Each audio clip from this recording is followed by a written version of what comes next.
Hey guys, welcome back to another haunted story.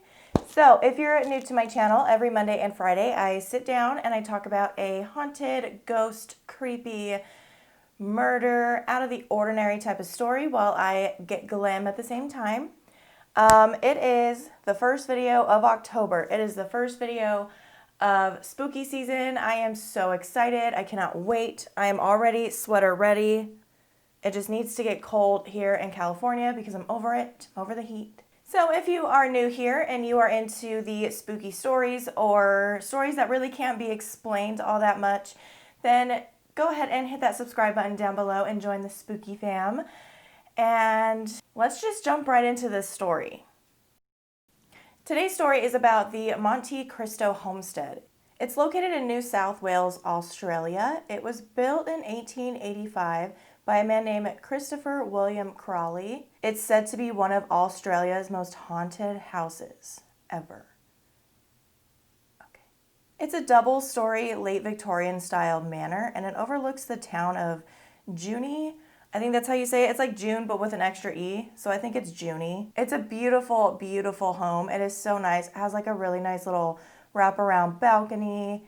And it's just the style of it is so beautiful. So Christopher Crawley, he wasn't really like a well-off man. He struggled a lot with finding his niche and getting money and stuff like that. Well, in 1878, a railway was supposed to be running through the town of Junee. And we think that somebody tipped off Mr. Crawley about this a year before because he ended up getting a loan from a bank somehow. And he was able to build like this really nice hotel that the railway is going to stop at. So any visitors that come through there, they're going to stop and they're going to stay at this hotel. So he made a lot of money by doing this. Well, then other businesses started to catch on to this and they would build like a little stock market around that same area, just little convenience stores for the visitors to come and stop by. So the town was like booming, you know. They had a lot of visitors. They were making a ton of money, including Mr. Crawley. Over the years, because of this, he would become more and more wealthy. Just over time, becoming very wealthy. He would even end up buying a lot of the businesses that were in the town. He was said to be super generous with his money. He donated a piece of his land for a church to be built on. And he also helped with the funding for the St. Joseph's Church to be built. So this man was just really, really generous. Everyone in town loved him. He was super nice. He wasn't like one of those rude people. When they get money, it's just like all about them and everything. No, he donated a lot of his property and stuff like that to help the town just kind of start to strive. So before the Crawleys would build the Monte Cristo homestead, they actually lived in like a small brick cottage. And when they would build the house, then this cottage would be home to the servants and the maids and all of that good jazz. It came equipped with a kitchen, so at least they kind of had like their own little space, I guess. They also built stables on their property, and this is because Mrs. Crawley, she had like prized racehorses, so she wanted them to be like in a nice little stable and safe. They also built a dairy on the property. So keep in mind the homestead, the stables, the dairy, and the cottage that they used to live in, that's all on the same property. They would host a lot of parties. They were like socialites, you know? Everyone loved these people. They were said to be the ultimate couple. The couple that everybody wanted to be. But behind closed doors, it wasn't like that. The servants and the maids that lived on the property and were employees of them, they would say that Mrs. Crawley pretty much ran her house with like an iron rod. I guess she was just like really picky and peculiar about things. She wasn't shy with her punishments either. The servants and the maids would recall being harshly punished by her for the littlest things. Why does everybody punish these people? I hate that. Well, Mr. Crawley himself, he wasn't Mr. Innocent either. It said that he actually got 2 of the maids pregnant. A little nasty. And one of the maids actually ended up committing suicide by jumping off the balcony. She just like leapt to her death. And then the other maid actually ended up keeping the baby. And they named the baby Harold. Well, Harold over here, he actually suffered a brain injury. I guess there was like an incident with his stroller or something like that. He might have like fallen out of it. I don't know. But either way, he got a head injury from this, so he kind of was like a little messed up from it. I guess he had like really, really bad anger issues and everything like that. Like he just couldn't control himself. And he was treated like an animal. So Mrs. Crawley, she ended up chaining the child to the back of the house for over 30 years. It said that he would growl and howl at night and hiss at people. Like, he was just pissed off. I mean, I would be too. You're chained outside for 30 freaking years. No, I'm going to be a ray of sunshine. It said that his growling and howling and pretty much just like screaming at the night was said to be heard all throughout the town. And kids would come over and find where the noise was coming from. And once they found it was him, as soon as they got close to Harold, he would hiss at them and growl. And then the kids would run off afraid.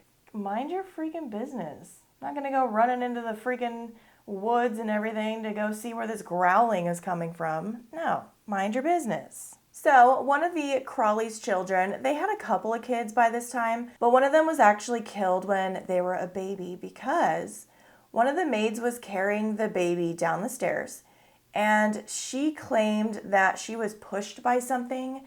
Like she just felt this overwhelming pressure and she ended up dropping the baby out of her arms and the baby like tumbled down the stairs and died. Of course, this pissed off Mrs. Crawley, and she just punished this maid to no end. Mrs. Crawley was just not nice, okay? Not nice at all. So there was also a stable boy that would work in the stables, obviously, and take care of Mrs. Crawley's horses. Well, I guess one day he fell ill, and he called into work and was like, yo, I can't come in. I'm sick as hell. Like, I'm not going to be able to tend to these horses, okay? Get someone to cover my shift. Well, this was unacceptable, okay? This couldn't happen. The stable boy actually lived in the barn and stuff like that. He wasn't really allowed in the house. Well, this poor guy, he went to bed thinking everything was going to be okay. Well, he ended up burning to death because somebody set his bed on fire while he was sleeping. Who could have that been? My guess, Mrs. Crawley. It was never said who it was. There's no evidence of who it was, but I'm guessing it was her. When the investigators came out to investigate, they deemed the fire was set on purpose. So who could have set this freaking fire? They couldn't find out who it was, but they could tell you that it was done on purpose. Mrs. Crawley. There's just a lot of death that came with this house. And like no real explanation on any of it. So if it kind of feels like I'm just like jumping around to everyone's death, it's because I am. Because there's just no real explanation for really anyone's death except for the Crawleys. There's just like nothing leading up to the deaths. You know, it was like the story and then it was like, boom, all these people died. Like, oh, okay. So we're going there. Okay. Speaking of another death, Mr. Crawley, he actually ended up dying in 1910. Because of heart failure. And apparently he also had some sort of infection in his neck. And it got really, really bad and he actually died of poisoning. The infection pretty much just like poisoned his blood. So not only did he die from heart failure, but he also died of that as well. So of course this meant that Mrs. Crawley was in charge of the house. Yay! Well, after her husband died, she didn't really seem to have like a care in the world for anything. She hardly left her house at all. She actually had a chapel built either inside of her house or somewhere around it.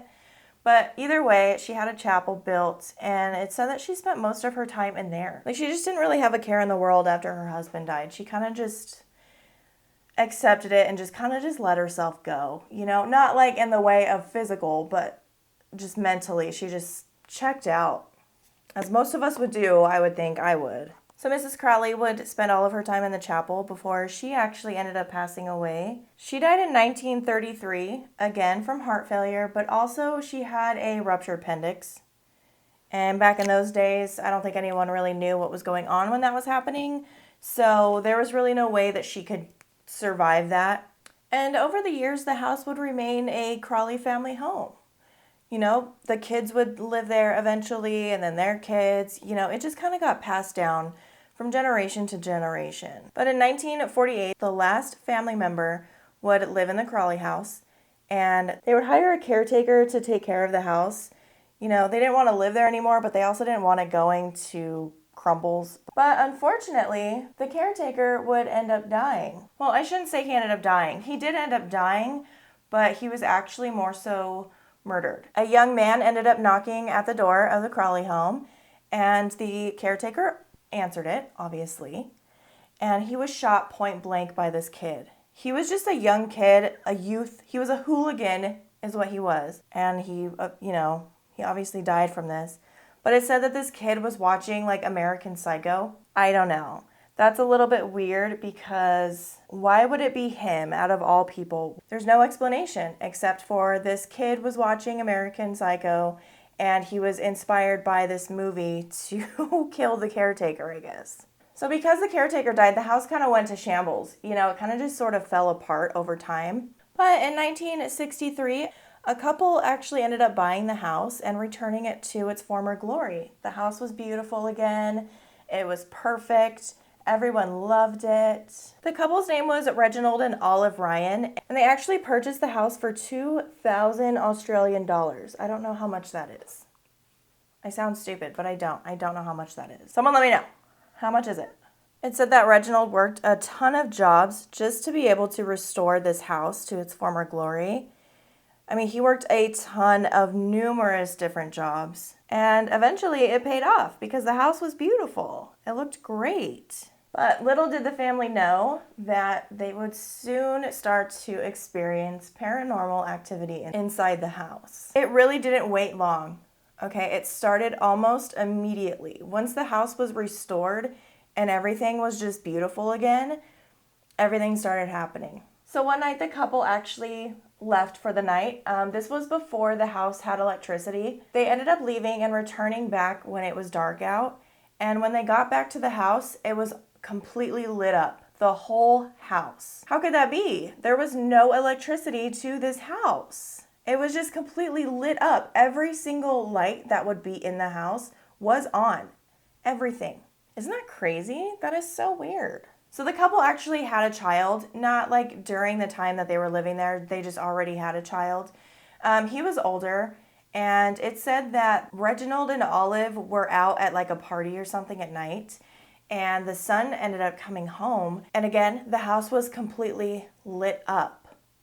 Again, there was still no electricity, so how the hell is this happening? But it wasn't just the family that was experiencing, paranormal stuff. It was also their animals.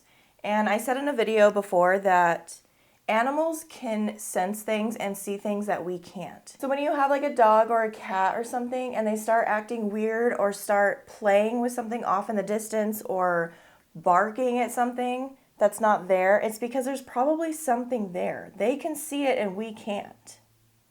It's really scary. I used to have a dog that did that. It's really scary. Well, when they tried to bring their pets into the house, they were like, hell no, they're not going into this freaking house. There's no way. They actually ended up like breaking free from the family when they tried to bring them in the house because they wouldn't step foot in it.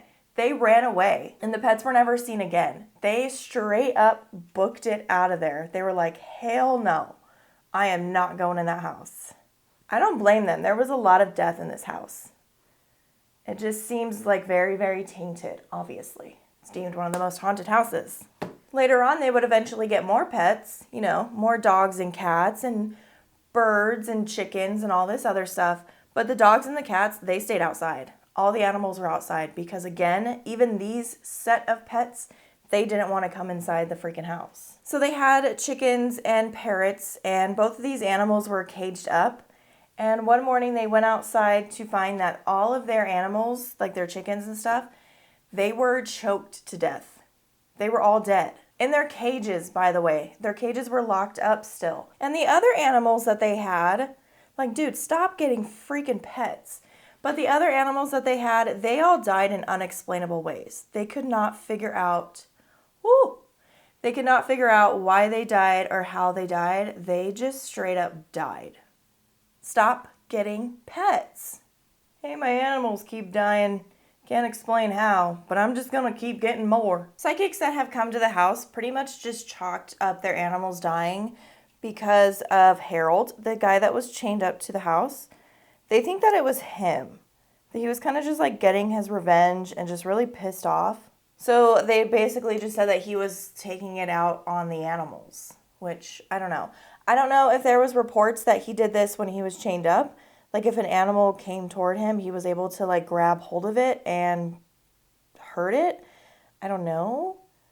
But psychics think that it's definitely Harold that's doing this. When the Crawleys had more children, their kids would complain of seeing like a man standing outside their balcony, outside their bedroom window. Why do I even try talking with and putting lipstick on? It never works. Hang on. So their kids would see a man walking back and forth their bedroom window outside of the balcony, but when the parents went to go see what it was, there was nothing ever there. There was never any footprints. There was never any sign of anyone being outside of their window at all. So that's extremely freaking creepy. The children would describe the man as wearing like farmer clothes, so we really think that this is Mr. Crawley because he was always dressed in farmer attire. He had no problem with like getting his hands dirty or anything. Even though he had a lot of money, he really still had like a good work ethic and he didn't let it get to him, you know? So he was always out there busting his ass. So the Bryan family actually ended up turning the house into a bed and breakfast. It's like a really big tourist attraction. So they obviously have ghost tours there and then you can stay the night there, bed and breakfast. And there has been a lot of reports of paranormal activity. People claim that they hear a piano playing in the house, and there's no piano in there. There hasn't been since the Crawleys owned it. My background is trying me today. Is this open the whole time? Whatever. When guests would go out and explore the land and everything like that, they would go to the stables and they actually see a ghost of the stable boy there, just like continuing on with his work. Like he's still there just to work and earn his money. They see him just still continuing to do his job. But the most evil ghost of all that resides in this house is, of course, Mrs. Crawley. Because she wasn't nice, right? She was mean. Well, Mrs. Crawley. She's said to be seen wearing like a really long black dress, carrying around a silver cross in her hands. Like she's not nice to people. If you come into the house and she feels like you're disrespecting it or you're disrespecting her in some way, she's like gonna taunt you your whole stay there. People have reported waking up in their beds to seeing her pretty much just staring down at them, just glaring at them while they're sleeping. They also report feeling like a sharp shove in their back when they see Mrs. Crawley, like she's pushing them out of their house or something. People have reported icy touches. You know, they'll be taking a tour of the house and all of a sudden they get like this weird little cold touch on their shoulder or their hand or something like that. And a lot of this happens on the staircase where the Crawley child actually died. They think it's the child kind of like reaching out to touch somebody, like, hey, I'm here, I'm a baby, help me, I'm alone. People that have visited the house have often felt very, very nauseous. They've also fainted. They see like full-on apparitions and they'll hear whispers like in their ears. When they're taking a tour of the house, something will just whisper right into their ear. Ugh. So, I mean, clearly because of the history of this house and how much death happened in this house, it's obvious that it's tainted, right? But researchers think that the house was actually like set to failure before it was even built. That something happened on the land before the house was even thought of. There's not reports of what it was or anything like that. They just believe that something was already manifested there before any of this even took place. So this house was doomed by the get-go, if that's even true. But even if it's not, just the stuff that has happened in this house over the years, like, that is enough in itself to create like an evil vibe around this house, you know, especially with Mrs. Crawley. If you're brave enough to stay there and take a tour of the house, then you definitely can. It's still open to this day. I don't know, it seems like a really creepy house. Like, there's just so much bad energy there. I think I would stay there, though. I think I would actually try it out just for myself. you know? And I would probably go in like disrespecting Mrs. Crawley just to see if she's gonna like stare at me, you know? I don't know. Actually, I don't know if I would do that. That's kind of scary. But anyways, that is all I have for you guys today. I hope you like this story. I know it was kind of hard to like follow, and I feel like I was all over the place with it, but it was really hard to find the information that led up to everything. It was mostly just like the background history on the house, and then this is all the death that happened. Do you know what I'm saying? So it was really hard to gain a lot of knowledge with this house. But either way, I hope you guys like it. It's still a really creepy story, and the fact that there's just so much negativity that happened with this house, I thought it was a good one to tell. And it's Australia's most haunted house. Like, how could I not talk about that? I really hope you guys like this video, and if you like these kind of stories, then give this video a big thumbs up and subscribe to my channel, of course. And then follow me on all my socials. Those will be linked down below. Also, all the products that I use today will always be in the description box down below, so if you're ever curious as to what I'm using, then you can find it down there. But that is all I have for you guys today. I really hope you like it, and I have nothing else to say except I love you guys, and I will see you in the next one. Bye!